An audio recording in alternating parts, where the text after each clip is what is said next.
What's up, Scrappy peeps? It's Adele from INKIE QUILL, and today I'm up with making a layout using the Citrus Twist September, it's a bit of a tongue twister, pocket life kits. Now, if you can hear a tiny ninja cat in the background, it's early in the morning and Archie's having some snuggles with Dad in bed while Mum does some voiceovers. And he is possibly being the loudest ninja cat I have ever heard in my life.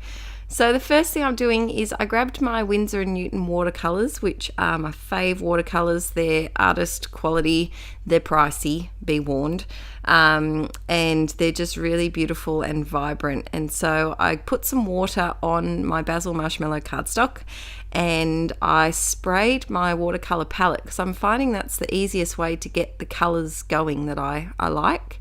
And I'm just dragging some packaging around. Rather than doing this with the paintbrush, I wanted it to have a bit more of a floaty kind of look without the brush strokes, because I'm going for a sleepy clouds kind of vibe. So I'm just grabbing my paper towel because it was quite vibrant and I wanted to calm the colour down a little bit. It does look like I'm wiping a lot of it off, but there is still a lot of it there, don't you worry. So I decided to do 2 photos today, and something that I'm enjoying, usually I'm a 1 photo gal, but I'm enjoying with 2 photos at the moment of doing a larger photo and a smaller photo. I'm doing some splatters here with the paint as well and then soaking it up so it's not too dark. I'm really enjoying doing layouts like that. Let me know if you do multiple photo layouts. Do you prefer to have all your photos the same size or different sizes? Because I'm really liking having a larger one and a smaller one. Oh, hearty shine. Shake, shake, shake. Shake, shake, shake. Shake your hearty shine. Shake your hearty shine. Oh, my voice. My voice is a bit sore today. I'm hoping I'm not losing it because my throat's a little bit itchy. I'm just spraying some Hardy Shine here. And by the way, peeps, if you didn't know, I am currently in the process of moving house. So I've pre-recorded, I think, a month's worth of videos because we're not sure, we won't have internet for a few weeks. And I want to make sure you have videos. So I'll keep you updated. Make sure that you follow me on Instagram or Facebook, my Facebook INKIE QUILL page, for updates as to the move and access to internet. So I had these little cork clouds that I knew I wanted to scatter everywhere, and then to add to the softness of this dreamy layout, I decided to add some tissue paper as matting just from my stash. And I love this photo of Archie. He's probably a week old at this point, and I just love, he was such a dramatic baby.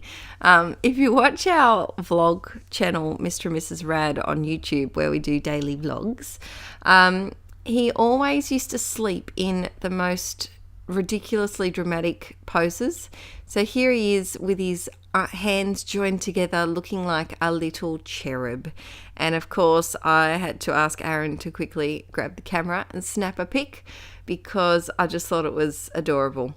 So I'm using some of the papers included in the Pocket Life kit. So this kit is actually designed for pocket pages, but I thought I would try and, stretch it to work for a layout, and it can work for a layout as well. If you'd like me to do, because I do monthly project for Citrus Twist, a pocket page project, but if you'd like me to try and do a layout each month as well, let me know if you'd like that and see how I can kind of use the elements, including the pocket page cards, for a layout instead.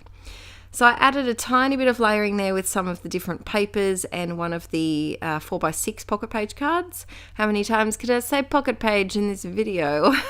A lot. I decided to add some craft foam to this second photo just to kind of highlight it a bit so it didn't look so flat. I really enjoy adding craft foam to my photos just to kind of bump them up and make them a little bit separate to my background. I was fighting with my ATG here because it was stuck inside and I was being too stubborn to open it up and fix it. I did later on because it drove me nuts, but I love my ATG. But we were just having a bad day this day. I think I've recorded maybe 6 or 7 videos this day, and it was done. It was like, Adele, you need to pack up your scrappy stuff and move on, move out of here. And of course I didn't. I decided to go up against it. So I'm adding these little leaves because I'm having a bit of a partial to leaves at the moment. If you're one of my patrons, you'll notice that they're in a lot of the printables lately. I'm trying. There's a tiny leaf in October printables. I can't escape it.